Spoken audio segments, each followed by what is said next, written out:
What is actuarial gain or loss?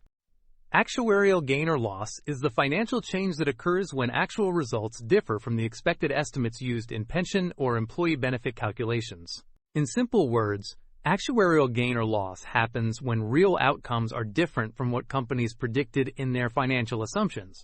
Companies that provide pensions or long-term employee benefits must estimate future costs.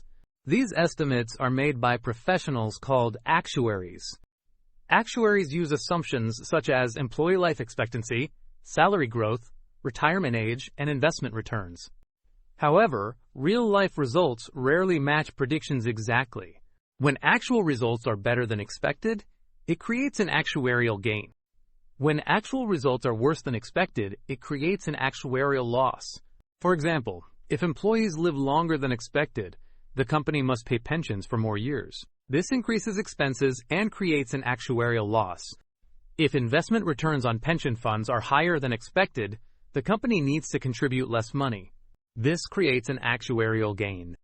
Actuarial gains and losses mainly arise from three sources: changes in financial assumptions such as interest rates, changes in demographic assumptions such as life expectancy, differences between expected and actual investment performance.